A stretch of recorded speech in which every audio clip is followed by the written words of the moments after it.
آج کی جو منزل شروع ہوئی ہے 17ویں سپارہ یعنی 17 سپارہ سے شروع ہوئی ہے، اور اس میں اس سورہ پاک کا نام الانبیاء، کیونکہ کئی انبیاء علیہ السلام کا اس کے اندر ذکر ہوتا ہے، ان کی امتوں کا بھی اور ان کی محنت کا سارا، تو اس لیے اس کا نام یہ سورہ انبیاء ہے۔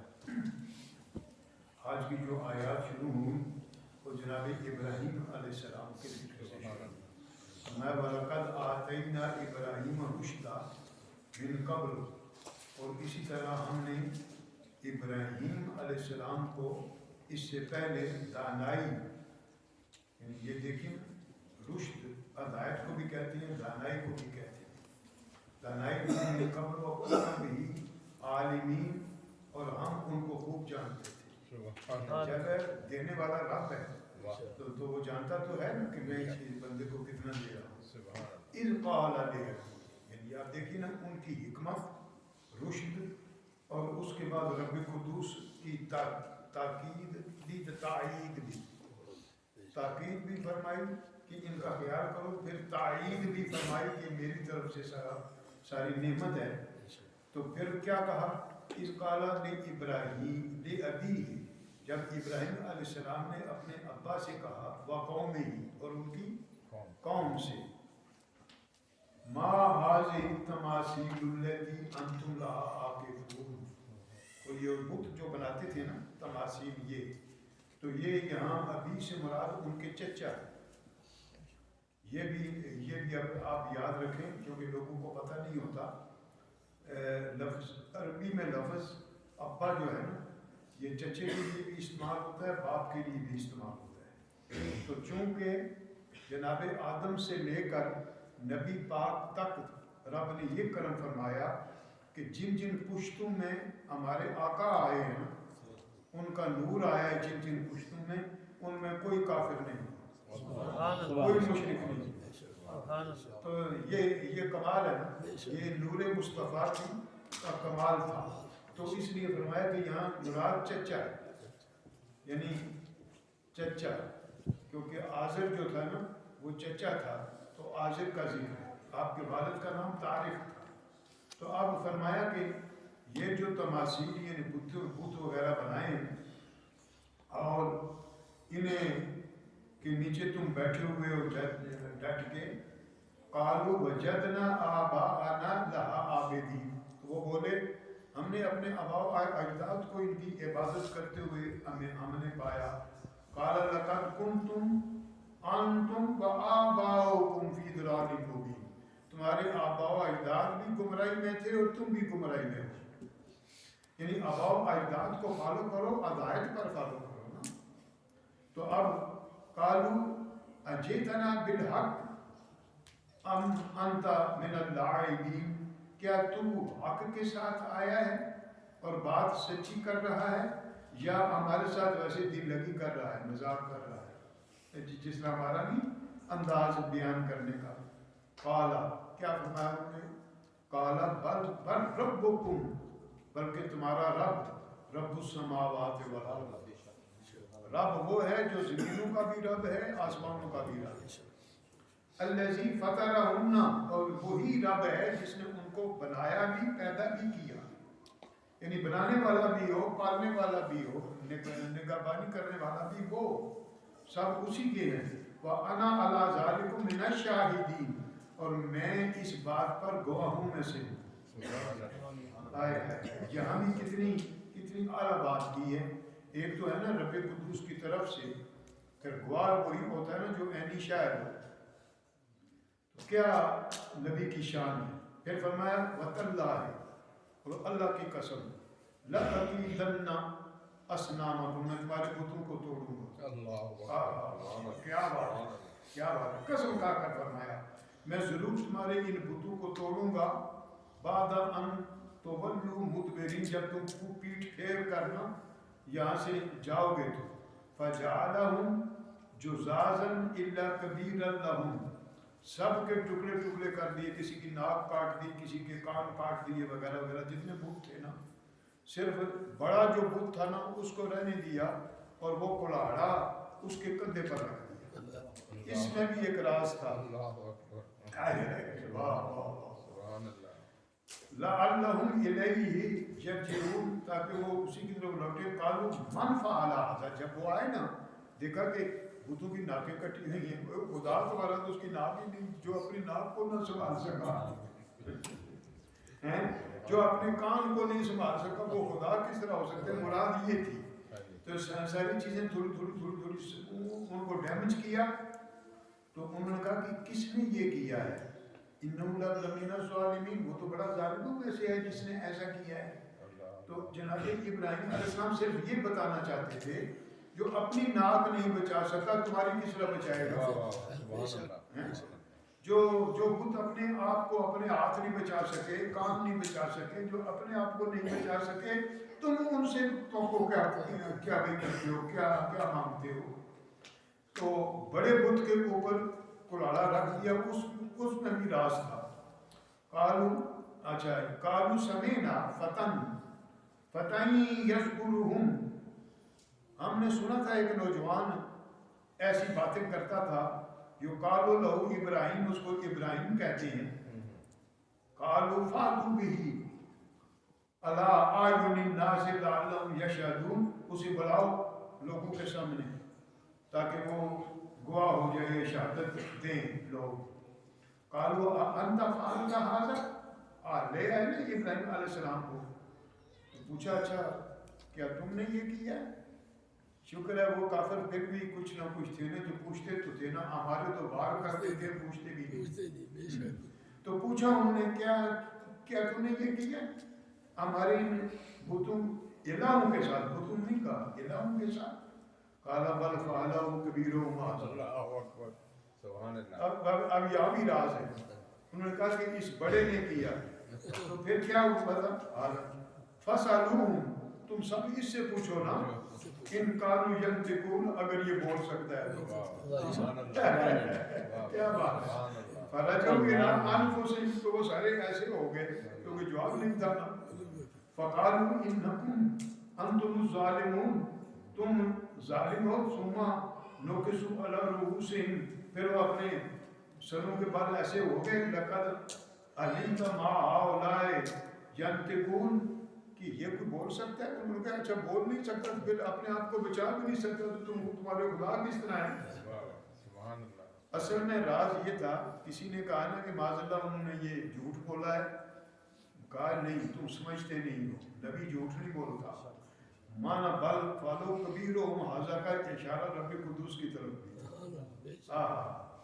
اور پھر دوسرا انہیں سمجھانا بھی تھا کہ یہ پھر بڑا ہے نا، اگر کچھ کر سکتے ہیں یہ تو تم کرو نا. بہرحال وہ انہوں نے کچھ نہ کیا تو الٹا جناب ابراہیم علیہ السلام کو ایسا کیا کہ آگ جلائی، بڑی ساری آگ جلا کر ڈالا نا اس میں، گوپن میں ڈال کر تو اس میں پھینکا کہ اس کو آگ میں جلا دیں گے. یوں ہی بھڑکتی آگ، شعلے بلند اور بھڑکتی آگ میں پھینکا. قلنا، ہم نے کہا، ہم نے کہا یا نارو، ہے آگ. وہ آگ بھی کتنی خوش قسمت تھی جسے رب کو بلا رہا ہے. یا نارو، ہے آگ، کونی بردم و سلام، ہو جائے ٹھنڈی سلامتی کے ساتھ علی ابراہیم پر. یہاں بھی بڑا راز ہے. صرف ٹھنڈی نہیں کہا کیونکہ ٹھنڈی ہوتی تو ٹھنڈ میں بندہ فریز بھی ہو جاتا ہے. وہ اتنی ٹھنڈی ہو جاتی، فرمایا ٹھنڈی ہو مگر سلامتی کے ساتھ، جلا بھی نہ اور گرمی بھی نہ پہنچا اور ٹھنڈ بھی نہ پہنچا، سلامتی کے ساتھ ٹھنڈی ہو جا. وہ بڑے حیران ہوئے. جناب ابراہیم مسکرا رہے ہیں کہ میرے مالک الملک نے کیسا کیا. اتنی نشانیاں دیکھی ہیں. آئے اللہ اکبر. اور اسی طرح پھر آگے جناب لوط علیہ السلام کا ذکر ہے کیونکہ یہ پورا انبیاء اس کا نام ہی یہ ہے. اور پھر جناب اسحاق اور جناب یعقوب علیہ السلام کا ذکر ہے. اور پھر فرمایا وَكُلًّا جَعَلْنَا صَالِحِينَ، ہر نبی جو ہے ہم نے اسے صالح ہی بنایا کیونکہ صالح ہی ہوتا ہے، نبی سے کوئی گناہ ہوتا ہی نہیں ہے، وہ پاک اور معصوم ہوتا ہے۔ اور اسی طرح پھر نماز کے قائم کرنے کا، زکوٰۃ دینے کا اور اس طرح بے شمار چیزیں عنایت فرمائیں اور حکم فرمایا۔ اور جناب لوط علیہ السلام کو آتیناہ حکما و علما، ہم نے اسے حکمت بھی دی، حکم اور علم بھی دیا، اور وَنَجَّيْنَاهُ مِنَ الْقَرْيَةِ الَّتِي كَانَتْ، اور ایسی قریہ بستی سے اس کو نجات دی کہ اس کے اندر لوگ ذلیل تھے جو بہت ذلت والے کام کرتے تھے، رذیل کام کرتے تھے۔ إِنَّهُمْ كَانُوا قَوْمًا سُوءٍ فَاسِقِينَ، اور یہ فاسق اور نافرمان تھے۔ وَأَدْخَلْنَاهُ فِي رَحْمَتِنَا، اور ان کو ہم نے اپنی رحمت میں، یعنی جناب لوط علیہ السلام، کیونکہ ان کی قوم پر بھی عذاب آیا تھا نا، وہ بڑا گندا فعل کرتے تھے جس پر عذاب آیا۔ اور پھر اسی طرح جناب لوط علیہ السلام، ان کا ذکر ہے، ان پر آنے والے آفتوں کا ذکر ہے۔ پھر جناب داؤد علیہ السلام، جناب سلیمان علیہ السلام، تو یہ سارے انبیاء علیہ السلام کی حکمتوں کا ذکر ہے۔ کاش کے وقت ہوتا تو میں تفصیل کے ساتھ کچھ عرض کرتا، لیکن ہر نبی کے بارے میں فرمایا گیا کہ ان کو اللہ تعالیٰ نے حکمت بھی دی، ان کو اللہ تعالیٰ نے، جناب داؤد علیہ السلام کا بھی ذکر تھا، ان سے پرندے گفتگو کرتے تھے، اس کا بھی ذکر تھا، اور بھی جناب سلیمان علیہ السلام، ان کا خاص طور پر ذکر ہے۔ تو یہ سارے انبیاء علیہ السلام کا، جناب ایوب علیہ السلام کا ذکر ہے، اور پھر اسی طرح جتنے بھی اللہ کے بندے ہیں، جناب اسماعیل اور جناب ادریس، ان کا ذکر ہے۔ تو یہ سارے ذکر اس لیے ہیں کہ ایک تو انبیاء علیہ السلام کا وقت جو ہے وہ ہر نبی نے تکلیف دیکھی ہے، اور لیکن اللہ کے حکم کو پہنچایا ہے، اور قوموں نے ظلم بھی کیا، اور جو ایمان لائے ان پر اللہ نے کرم فرمایا۔ اور جب کرم فرمایا تو یہی وہ کرم ہے جس کا اللہ کریم مجھے اور آپ کو بھی بار بار ذکر فرما رہا ہے۔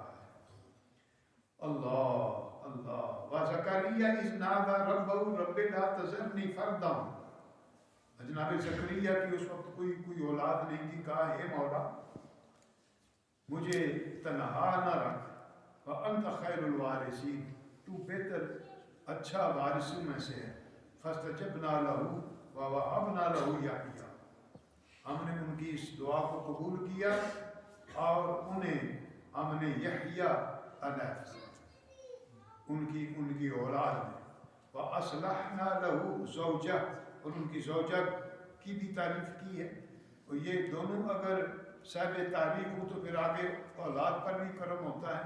تو یہ ساری نعمتوں کا ذکر کیا انبیاء علیہ السلام کی امتوں کا، اور پھر ساتھ ہی ساتھ کتابیں جو آئی ہیں اس میں بھی ذکر کیا، اور یہ بھی فرمایا کہ کتابیں جتنی بھی ہیں نا ان میں اللہ نے بندوں کی ادائیگی کا نظام رکھا ہے، اور فرمایا وَمَا أَرْسَلْنَاكَ إِلَّا رَحْمَةً لِلْعَالَمِينَ، اے معبود یہ سارے انبیاء کی بڑی شان ہے، مگر آپ کو پورے عالمین کا لیے رحمت بنا کر بھیجا، آپ کو نہیں بھیجا مگر فار دا ہول یونیورس، ایک دو فرد افراد کے لیے نہیں، فار دا ہول یونیورس، پوری کائنات کے لیے آپ رحمت ہے۔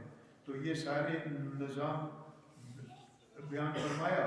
اس کے بعد سورہ حج ہے، حج بھی ایک بڑی نعمت تھی۔ آپ دیکھیں تو صحیح نا کہ ایک ایسی وادی جو غیر ذی زرع، جس کے اندر کوئی زراعت نہیں تھی، کچھ نہیں تھا، پانی بھی نہیں تھا، سوکھے ہوئے درخت تھے، وہاں بسایا اللہ نے، اور وہ شہر ایسا ہوا کہ اس میں آب زمزم جناب اسماعیل کی ایڑیوں سے نکلا، اور وہاں ہر نعمت موجود ہے، جو بھی نعمت وہاں پیدا نہیں ہوتی نا موجود ہوتی ہے، ملتی ہے، آتی ہے، اور آب زمزم میں دنیا کی ہر نعمت موجود ہے، ہر انرجی موجود ہے، ہر مرض کی دعا موجود ہے۔ تو کتنی یعنی چھوٹی سی وہ جگہ تھی نا جہاں سے وہ پانی نکلا، لیکن کتنی صدیاں ہو گئی لوگ استعمال دھڑا دھڑ کر رہے ہیں، اس میں کمی نہیں ہوگی۔ دنیا سب کے پانی سوکھ جائیں گے لیکن جناب اسماعیل کی ایڑی سے نکلا ہوا پانی نہیں سوکھے گا۔ اور پھر میرے اور آپ کے محبوب آقا فرماتے ہیں صلی اللہ علیہ وسلم، ماء زمزم لما شرب لہ، آپ زمزم کی یہ شان ہے کہ جس مقصد کے لیے پیو گے وہ مقصد ذرا پورا کرے۔ یعنی بیمار پیے تو مرض گئی، حاجت مند پیے تو حاجت پوری ہوگی، بے اولاد اس نیت سے پیے، میاں بیوی دونوں پیے رب اولاد دے گا، بے شمار، یعنی جس بھی مقصد کے لیے کوئی پیے گا اس کو پورا کرے گا۔ اللہ اکبر۔ تو یہ مالک الملک کا یہی نظام تھا۔ آج یہ بھی، اور پھر سورہ حج جو گزری ہے اس کے بعد سورہ مومنون، بس اس پر تھوڑا سا کچھ میں عرض کر کے کوئی زیادہ ٹائم لگانا نہیں چاہتا، ورنہ دل تو کرتا ہے ایک ایک آیت کریمہ پر الحمدللہ گفتگو کی جائے۔ سورہ مومنون چونکہ اس میں مومنوں کا خاص ذکر ہے، اللہ سے دعا کرو میرے بھائی، اللہ مجھے اور آپ کو ایسا ہی مومن بنائے جو مومنوں کی صفات اس میں، ہم برائے نام مومن نہ ہوں، یہ مومن ہو جائیں، ہمارے یہ بچے بھی اللہ کرے مستقبل کے عظیم مومن ہو جائیں۔ فرمایا قد افلح المومنون، یہ قد ماضی واسطے ہوتا ہے، قد افلح المومنون، مومن کامیاب ہو گئے۔ کون ہے؟ پھر یہ سوال ہوا کیونکہ لوگوں کا ذہن ہوتا ہے نا کہ وہ بھی مومن کہتا ہے، وہ بھی مومن کہلاتا ہے، وہ بھی کہلاتا ہے۔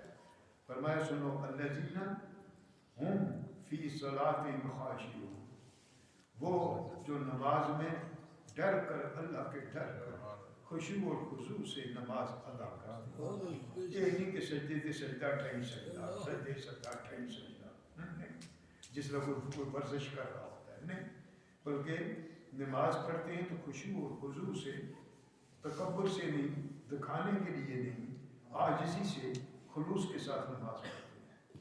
والذین هم عن اللغو معرضون، اور وہ جو ہر لغو سے دور رہتے ہیں، یعنی اگر گفتگو لغو اگر مانا جس کے اندر کوئی معنی نہیں، خواہ خواہ کی ایک گڑبڑ کی گفتگو یا عمل، ہر عمل اور ہر گفتگو ہر لغو سے دور رہتے ہیں۔ پھر فرمایا والذین هم للزکاۃ فاعلون، اور وہ جو زکوٰۃ ادا کرتے ہیں۔ والذین هم لفروجہم حافظون، اور وہ جو اپنی شرمگاہوں کی حفاظت کرتے ہیں، زنا کی طرف معاذ اللہ نہیں جاتے۔ LGBT یہ بچوں کے سامنے یہ بات نہیں کرنی تھی، مگر یہ معاملات جو ہیں گند، اس سارے گند سے وہ دور رہتے ہیں۔ والذین هم لفروجہم حافظون الا علی ازواجہم او ما ملکت ایمانہم، یعنی شادی کے علاوہ جو جائز بات ہے اس کے علاوہ۔ تو یہ سارے معاملات دیکھیے نا کس قدر عمدہ انداز سے مومن کی تعریف، that is the definition of a true مومن، صحیح مومن کی تعریف ہے۔ تو پھر فرمایا والذین هم لاماناتہم وعہدہم راعون، وہ جو اپنی امانتوں کی بھی حفاظت کرتے ہیں اور اپنے وعدوں کی بھی پاسداری کرتے ہیں، وعدے بھی پورے کرتے ہیں، پاسداری کرتے ہیں، اور امانتیں جو ہوتی ہیں امانتوں کی بھی، بھائی میرے بھائی اس طرح قرآن بیان ہو رہا تو اٹھ کے جانا بہت بڑا گناہ ہے، وہ خدا کے بندوں کچھ تو سمجھو، یہ پھر اتنے بیان کرنے کا مقصد کیا ہوا؟ اللہ کا قرآن نازل ہونے کا مقصد کیا ہے؟ بیان ہو رہا ہے بڑا ہی مختصر، اور اب آپ اٹھ کر جا رہے ہیں، فرشتے لکھ بھی رہے ہیں اور دیکھ بھی رہے ہیں، اس بات کا خیال رکھنا چاہیے۔ پھر فرمایا والذین هم علی صلواتہم یحافظون، جو اپنی نمازوں کی حفاظت کرتے ہیں، اولئک هم الوارثون، یہ وارث ہیں۔ وارث کس کو کہتے ہو؟ جس کو کوئی جائیداد ملے یا کوئی چیز ملے وہ وارث ہوتا ہے نا، وارث۔ فرمایا الذین یرثون الفردوس، یہ وارث اس زمین کے نہیں ہیں بلکہ جنت کے وارث ہیں۔ ہم فیہا خالدون، اور اس میں ہمیشہ ہمیشہ کے لیے رہیں گے. وَلَقَدْ خَلَقْنَا الْإِنسَانَ مِنْ سُلَالَةٍ مِنْ طِينٍ، ہم نے اس کو مٹی سے پیدا کیا نا، پھر اس کا نطفہ بنایا، علقہ بنایا، یہ ساری وضاحت کی ہے. تو کس قدر انداز سے پھر فرمایا فتبارک اللہ احسن الخالقین، اللہ ہی ہے برکتوں والا جو کہ خالقین میں احسن خالق ہے. اللہ مجھے اور آپ کو قرآن عظیم کی ہر بات کو صحیح طور پر سمجھنے کی اور سمجھ کر عمل کرنے کی توفیق عطا. دوستو، یہ رمضان مقدس کا مہینہ یقیناً میرے اور آپ کے لیے نعمت ہے، اور اس میں فائدہ اٹھائیں. اس میں اپنی عادتیں بھی چینج کریں، اپنے اعمال کو بھی چینج کریں، اور محبت رسول پاک میں آ کر ڈوب کر عبادت کریں. پھر دیکھو کہ اللہ تعالیٰ کا کرم کتنا ہوگا. الحمدللہ رب العالمین والعاقبۃ للمتقین والصلاۃ والسلام علی رسولہ وآلہ وصحبہ اجمعین. اے مولا ہم پر فضل، یا اللہ ہمارے گناہ معاف فرما، ہمارے صغائر و کبائر معاف فرما. یا اللہ کریم اس دور کے ہر فتنے سے ہمیں محفوظ رکھا. ہمارے یہ بچے جو بیٹھے ہیں، ان بچوں کو یورپ کی گندگی سے محفوظ رکھا. انہیں ماں باپ کا فرما برداری کرنے کی توفیق عطا فرما، اور انہیں اپنا بندہ بنا. ہم سب کو اپنا بندہ بنا، اپنے محبوب کا غلام بنا. صلی اللہ تعالی علی خیر خلقہ محمد.